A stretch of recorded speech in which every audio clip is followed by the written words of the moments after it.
गुरुदेव जय गुरुदेव। गुरु पूजा में सबकी पूजा, गुरु समान कोई देव न दूजा। संत फकीरों का पैगाम, बदलेगा धरती और इंसान।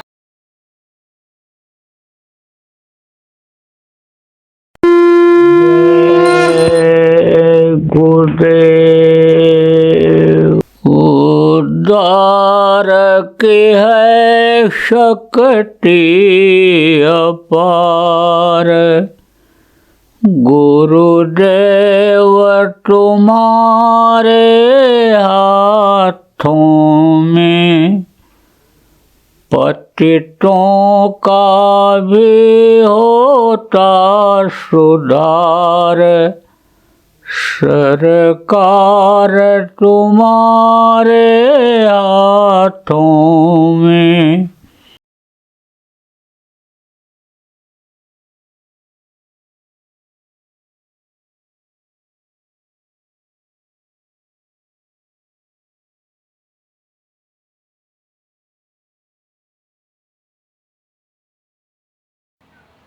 जय गुरुदेव।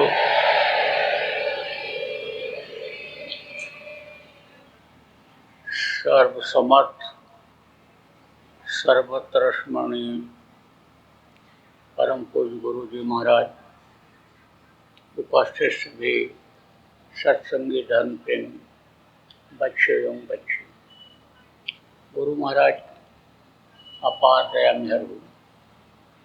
26 अगस्त 2022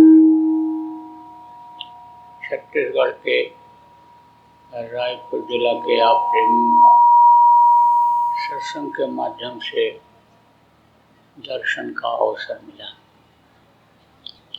यह है कार्यक्रम आयोजित करने की जरूरत क्यों पड़ती है? इसलिए कि लोग बहुत दुखी हो रहे हैं, धर्म का ह्रास हो रहा है, धर्म की कमी हो रही है, धर्म को समझ नहीं पा रहे हैं और जो कुछ समझते भी हैं उसका पालन नहीं कर रहे हैं। इसलिए लोगों के कर्म खराब हो रहे हैं। जब कर्म खराब होते हैं, सजा मिलने लगती है। मोटे तौर से आप ये समझो प्रेमियों, जैसे कोई चोरी चकारी करता है तो उसको पुलिस के सिपाही पकड़ करके मारपीट करते हैं, जेल में बंद करते हैं, जज उनको सजा सुनाता है।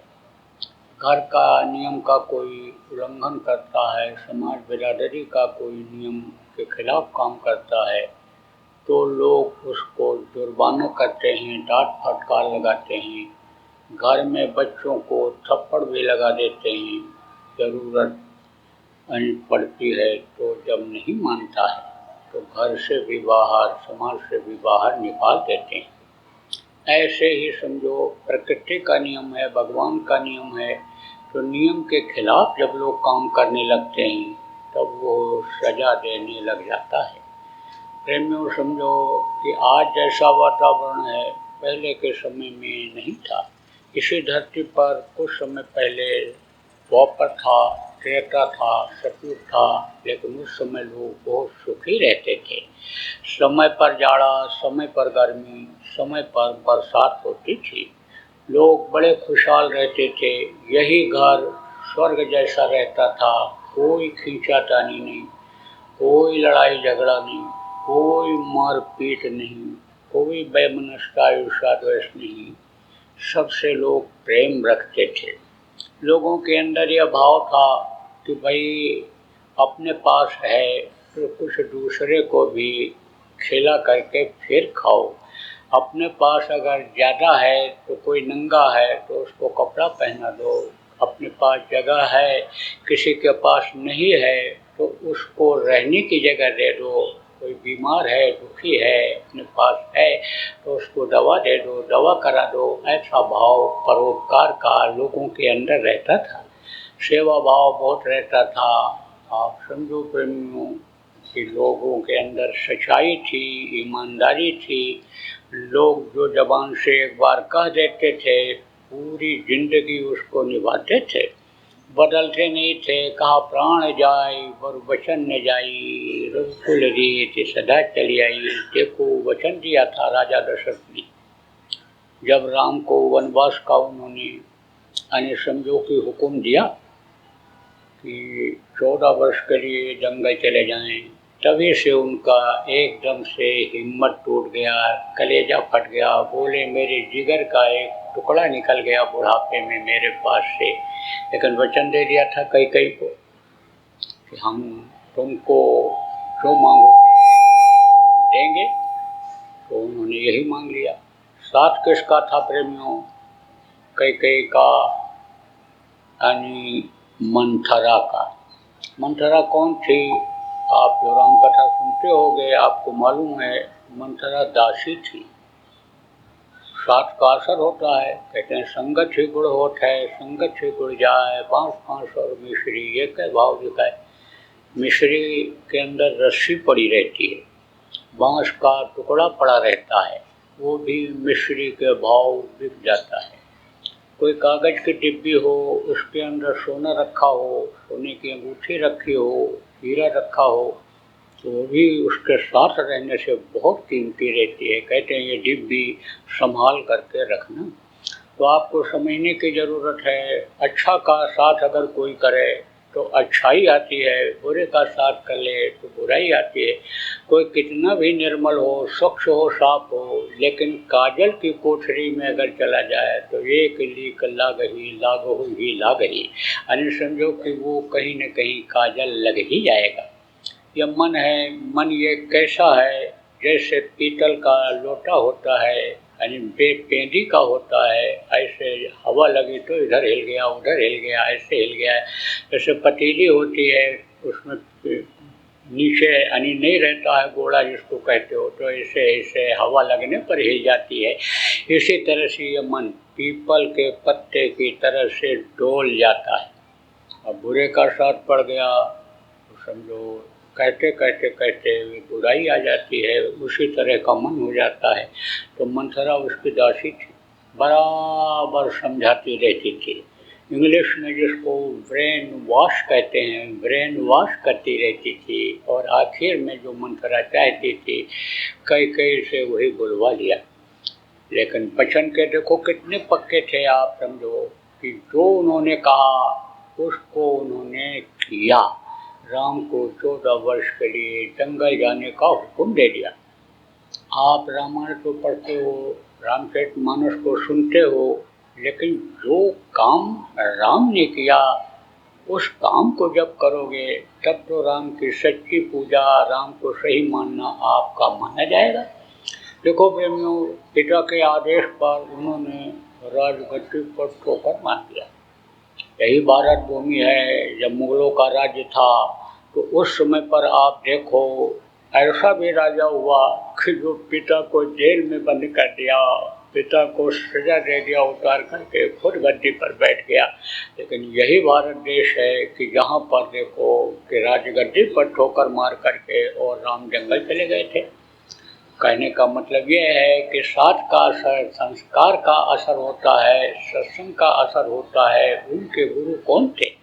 विश्वामित्र जी थे।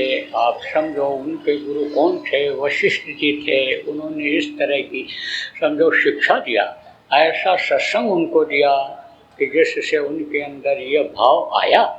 तो सत्संग के अभाव में लोगों को दुख झेलना पड़ रहा है, लोगों को प्रकृति की यानी समझो तकलीफ झेलनी पड़ रही है। ये जो बीमारियां आती हैं तरह तरह की, आप ये समझो कि जिसको वैज्ञानिक भी नहीं समझ पाते हैं कि ये आई क्यों आई, यह सब लोगों के कर्मों की ये सजा है। आखिर में वैज्ञानिक लोग भी जब जांच करते हैं तो यही पाते हैं कि मांस खाने से हुआ। कोई कहता कबूतर का मांस खाने से, कोई कहता चमगादड़ का मांस खाने से, कोई कहता कि कछुआ बिल्ली का, कोई मेढक का मांस खाने से ऐसा हुआ। तो कहने का मतलब ये है कि रिजल्ट वही मिलता है। खान पान गड़बड़ हो जाने की वजह से, चाल चलन खराब हो जाने की वजह से प्रकृति नाराज हो जाती है और आप ये समझो कि सजा लोगों को मिलने लग जाती है। तो मुख्य चीज़ तो यह है कि सत्संग का अभाव है। देखो प्रेम, कथा अलग चीज होती है, भागवत अलग होता है, प्रवचन अलग होता है, इसका अलग अलग लाभ होता है, अलग अलग महत्व होता है।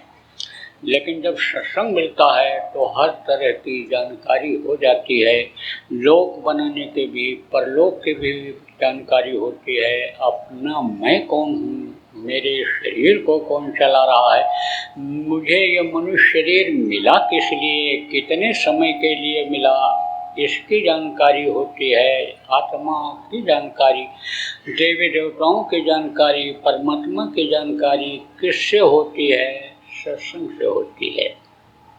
तो समझो कि कथा भागवत तो आप लोग सुनते रहते हो, प्रवचन सुनते रहते हो, लेकिन सत्संग आपको कम मिलता होगा। सत्संग का सही मतलब क्या होता है? तो पुराने सत्संगी हो या संत मत के लोग हो, इस बात को समझो। कहा गया सत्संग किसको कहते हैं?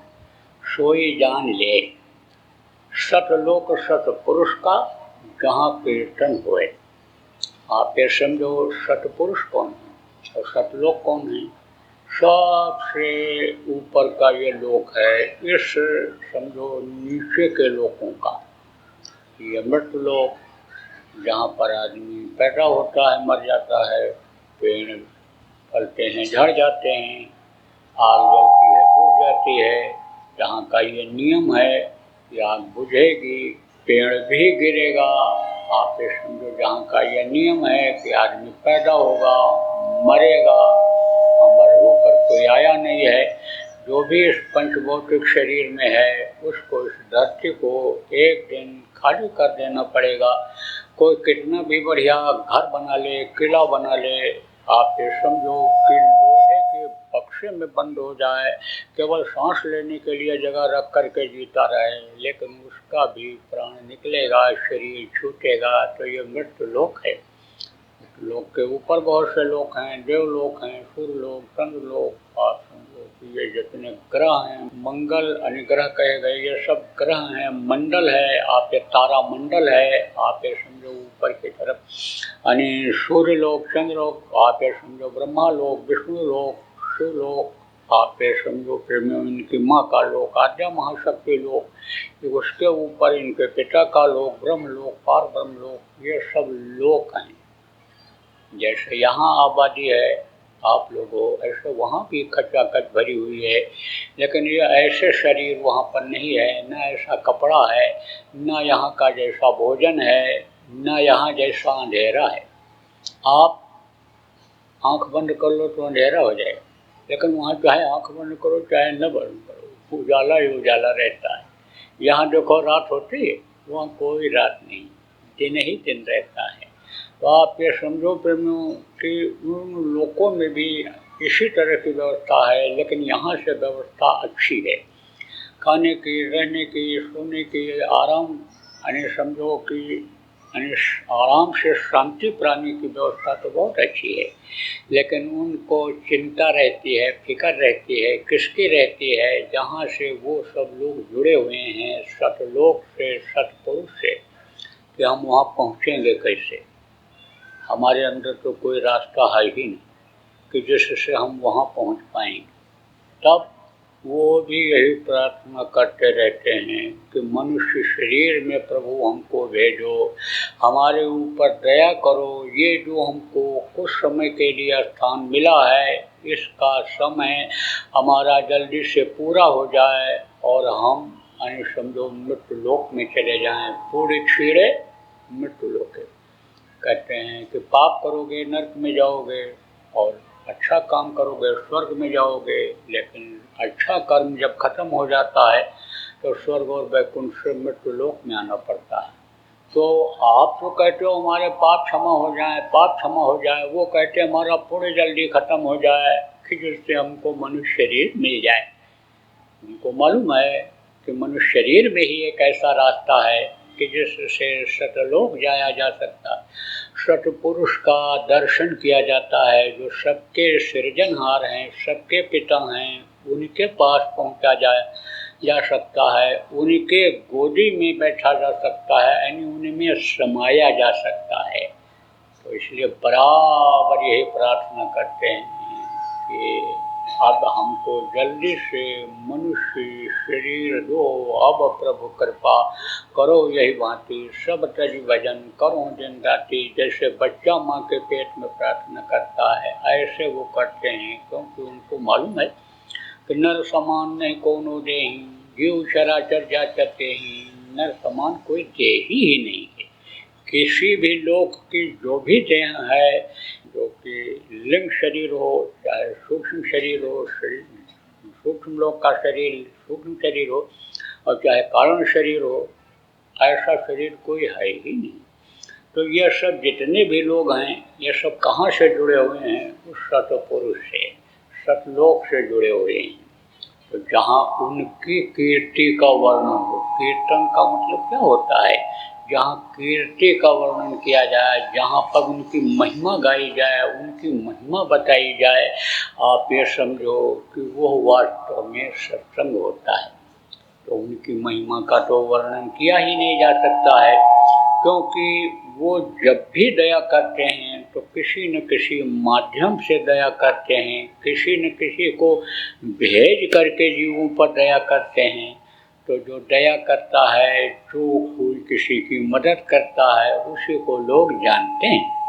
देखो ये भारत सरकार है, भारत सरकार कोई रुपया पैसा जब आम लोगों के लिए देती है या कोई प्रांत की ही सरकार हो, वो रुपया पैसा जब जनता को देती है तो उसको कौन बांटता है? उनके कर्मचारी बांटते हैं, उनके जो अधिकृत लोग होते हैं, जिनको अथॉरिटी अधिकार मिला होता है कि जाओ इनको अनुदान दे दो, जाओ इनको मदद कर दो, जाओ इनकी सड़क बनवा दो, जाओ इनका काम करा दो, तो ज़्यादातर लोग उन्हीं को जानते हैं। करने वाला तो दूसरा है, लेकिन जानते किसको हैं? सरपंच को, प्रधान को, पंच को, एमएलए एमपी को, और जो बड़े बड़े अधिकारी हैं समझो कि उनको जानते हैं। आप ये समझो किसको जानते हैं? मान लो लेखपाल के थ्रू, समझो सचिव के थ्रू कोई किसी को बंटवा रहा है, ग्राम सेवक के थ्रू सरकार बंटवा रही है, तो लोग तो उसी को सलाम करेंगे, उसी को जानेंगे। ऐसे ही सतपुरुष किसी को भेजता है, किसको भेजता है? अपनी ही शक्ति को इसी मनुष्य शरीर में संतों के रूप में भेजता है। सद्गुरु जिनको कहा गया, समर्थ गुरु जिनको कहा गया, मुर्शिदे कामिल जिनको कहा गया, उनको भेजता है। और वो ऐसा काम करते हैं कि लोग अन्य समझो कि उन्हीं को समझते हैं कि यही सब कुछ है, यही परमात्मा है, यही भगवान है, यही सब कुछ है। क्योंकि उनका जो काम होता है वो लोगों से अलग होता है, अनूठा होता है। और रक्षाबंधन का मतलब क्या होता है? बंधन से जब मुक्ति हो, बंधन से जब रक्षा हो, तभी तो रक्षाबंधन है। अगर समझो माँ के पेट में बच्चा पड़ा रह जाए, जन्म न ले, तो समझो कि जन्म कैसे होगा, कैसे लड़के का पता चलेगा, कैसे क्या होगा? तो ये जन्माष्टमी कृष्ण की तो हर साल मनाते हो। पैदा तो वो एक ही बार हुए थे, लेकिन हर बार आप उनको पैदा करते हो, तो ये तो समय बहुत निकल गया, लेकिन मतलब कहाँ समझ में आया? जब संत मिलते हैं, सत्संग मिलता है, तब आप ये समझो इसका मतलब समझ में आता है। तो प्रेमियों, आपको समझने की ज़रूरत है कि जैसे कोई जेल में बंद हो गया, तकलीफ झेल रहा है, और कोई परोपकारी है। परोपकारी किसको कहते हैं?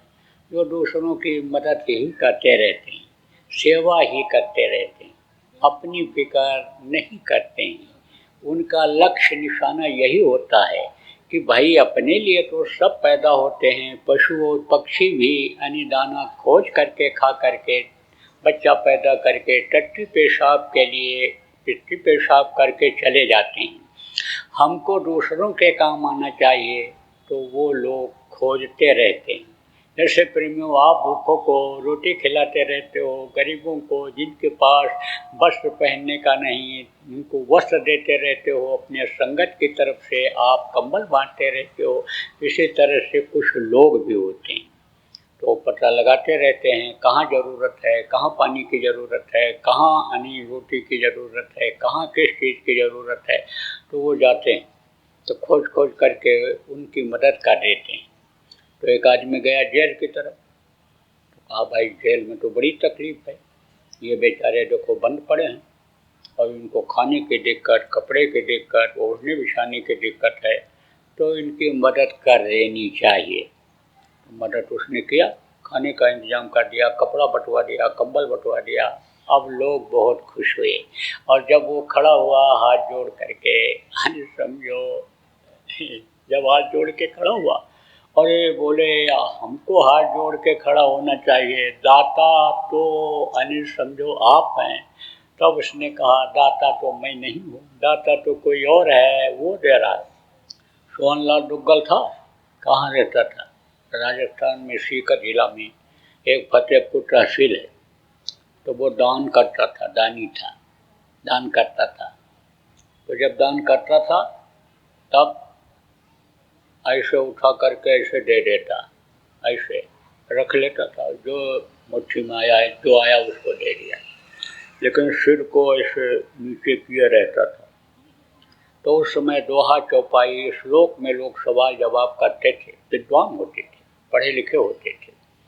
तो उस समय पर एक आदमी ने सवाल किया कि ऐसी देनी देन को कित सीखे हो सैन, और ज्यों ज्यों कर ऊंचो उठे तो नीचो ने। जैसे जैसे तू दान कर रहा है, दे रहा है, ऐसे ऐसे तेरा सिर नीचे झुकता चला जा रहा। तो ये देनी तूने कहाँ सीखी, किसने ये सिखाया? तब वो बोला देनहार कोई और है, देत रहत दिन रैन, और लोग भरम मुझ पर करत तासो नीचो नहीं।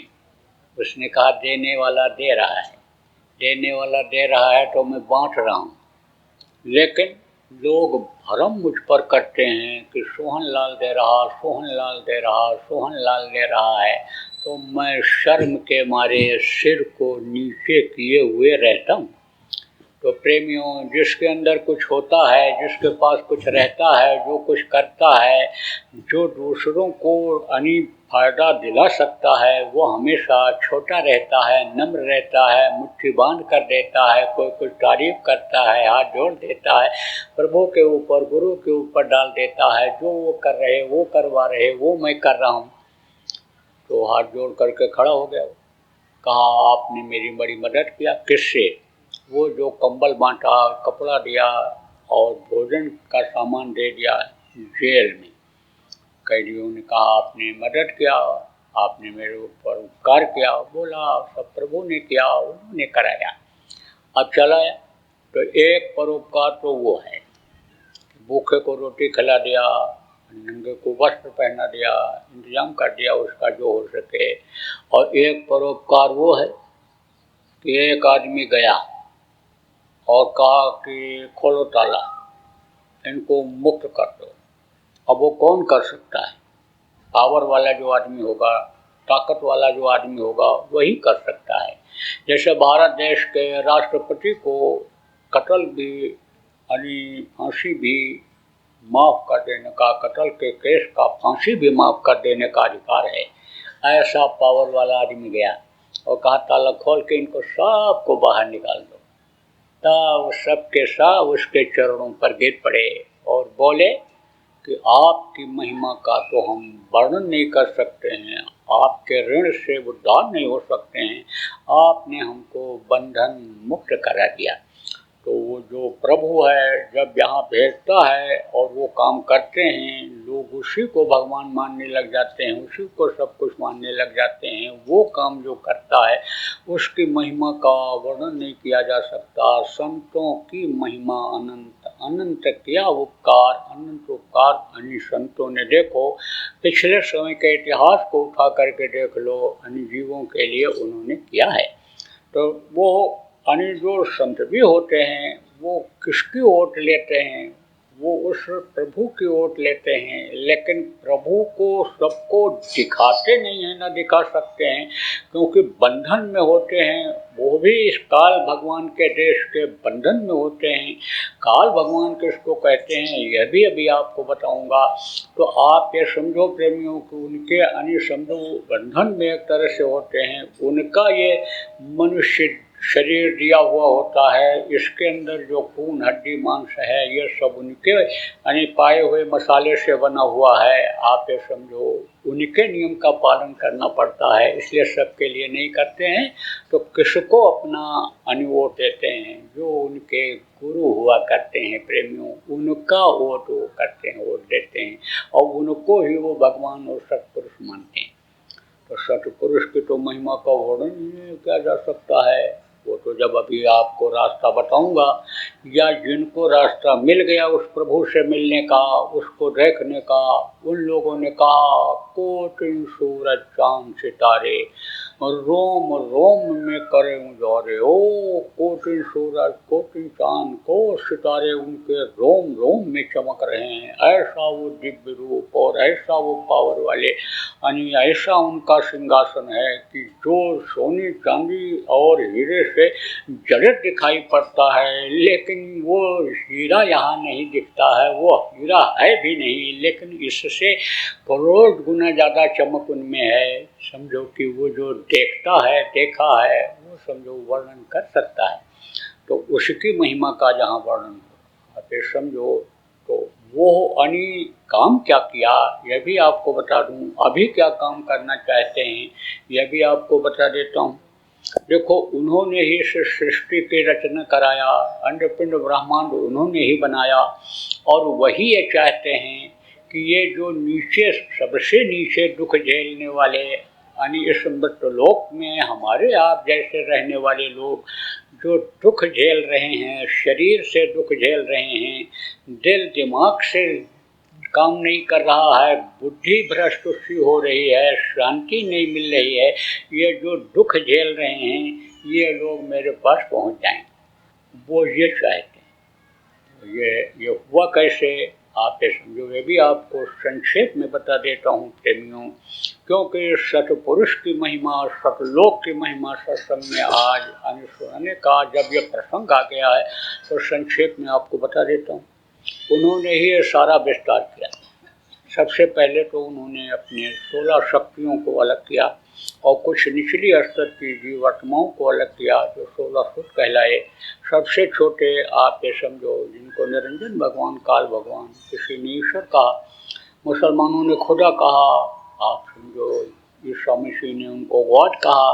तो सबसे छोटे पुत्र, उनको यानी समझो जब अलग किया, सब लोगों को अलग किया, तो कहा कि तुम जाओ और वहाँ अपना राज्य एक एक ले लो और अपना वहीं पर रहो, यहाँ अब तुमको आने की ज़रूरत नहीं है। तो रास्ता उन्होंने कुछ दिन के लिए बंद कर दिया, क्योंकि अभी कोई पहाड़ पर से नीचे उतारा जाए तो यहाँ गर्मी में आएगा तो रुकेगा नहीं। अगर रोक नहीं लगाओगे कि तुम बॉर्डर नहीं पार कर सकते हो, अपने छत्तीसगढ़ का बाहर नहीं जा सकते हो, और रोक नहीं लगाओगे तो भग करके फिर चला जाएगा, कहेगा यहाँ तो बड़ी गर्मी लग रही, यहाँ तो बर्दाश्त नहीं हो रहा।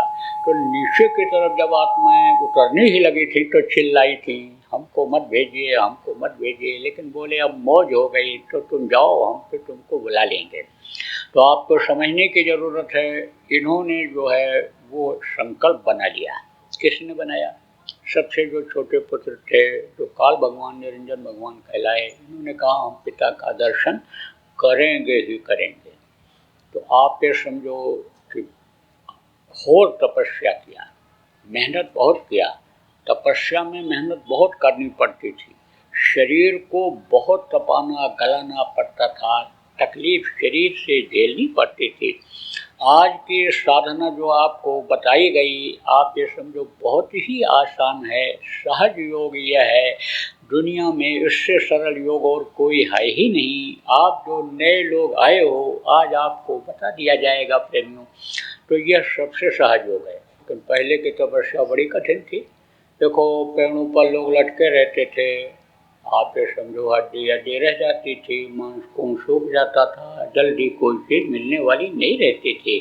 अब ये देखो बहुत से लोग एक ही पैर से खड़े रहते हैं, कोई एक हाथ उठाए रहता है, कोई सिर पर गर्मी के महीने में मटके में आग रख करके चारों तरफ आग जला करके पंचाग लेता है। बहुत कठिन कठिन तपस्या किया उन्होंने। किसने? काल भगवान ने। पिता का हुआ दर्शन तो कहा हम तुमसे बहुत खुश हैं, तुमने बहुत मेहनत किया है। कोई भी बेटा हो, बाप खुश हो जाता है जब मेहनत करता है, वो किसी भी काम में कामयाब जब हो जाता है तब खुश हो जाता है। खुश होकर के बोले मांग लो तुमको जो मांगना है। तो उन्होंने कहा आप अपने जैसा ही राज्य मुझे दे दीजिए। तो ये चीज़ अच्छी नहीं लगी उन्होंने। जैसे किसी का मकान है, करो अपना मकान दे दो या अपना जैसा मकान बनवा दो, तो वो ये समझ जाएगा कि इन्होंने मर्यादा का उल्लंघन किया। मेरे जैसा मांग लिया, जैसे कोई बड़ा आदमी हो, अरे समझो कि उसके बगल में जा कर के कोई बैठ जाए तो अच्छा नहीं लगता है।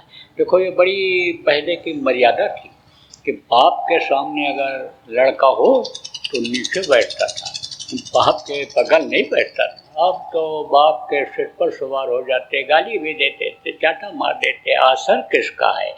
कलयुग का असर है। कलयुग में सत्संग नहीं मिलता है, ज्ञान नहीं हो पाता है, खान पान गलत हो जाता है। जैसे पशु और पक्षियों का मांस लोग खाते हैं, तो पशु और पक्षी को कोई ज्ञान रहता है? कुछ नहीं। भूख लगा तो बैल यानी समझो कि अपने ही बच्चे को, आप ये समझो गाय अपने ही बच्चे को ऐसे सींग से मार करके उसका खा लेती है। आप ये देखो बछड़ा है, उसी माँ से उसकी बछड़ी पैदा हुई, बहन है, लेकिन जब उसको बच्चा पैदा करने की इच्छा जगे तो उसी से कर लेता है। तो आप ये समझो पहले ऐसा नहीं था। ये तो खान पान खराब होने की वजह से कलयुग के असर से ऐसा हो रहा है कि मर्यादा ये जो बड़े और छोटे की थी ये ख़त्म होती जा रही है। तो उनको अच्छा नहीं लगा, लेकिन वचन दे दिया था। कहा ठीक है जाओ, दे दिया। तो कुछ मसाला दिया तो ये उसको लेकर चले आए। अब जीवों को इधर विस्तार के लिए उतारा गया, इधर धीरे धीरे उतारा गया। ऊपर वैसे अनामी धाम से आत्माएं आई थी। आत्मा कौन है? ये हमारे आप को चलाने वाली शक्ति जो परमात्मा की अंश बताई गई, इन्हीं दोनों आँखों के बीच में यहाँ बैठा दी गई। 5 महीना 10 दिन का बच्चा जब माँ के पेट में हो जाता है तो पिंड में आत्मा डाल दी जाती है। तो आप ये समझो कि ऊपर से ही आई कर सीढ़ी हैं। तो फिर समझो कि सतलोक से उतरने के बाद फिर भंवर गुफा बना, वहाँ सुन बना। आप ये समझो कि आप समझो कि आपका 10वां द्वार बना, और आपका समझो कि ये ब्रह्म स्थान त्रिकुटी बना, और फिर आपका ये शहर दल का मंदिर बना। इधर का विस्तार किसने किया? इधर का विस्तार निरंजन भगवान, काल भगवान ने किया, जिनको ईश्वर कहते हैं। तो उन्होंने आद्या महाशक्ति के संपर्क से 3 बच्चों को पैदा किया, ब्रह्मा, विष्णु और महेश।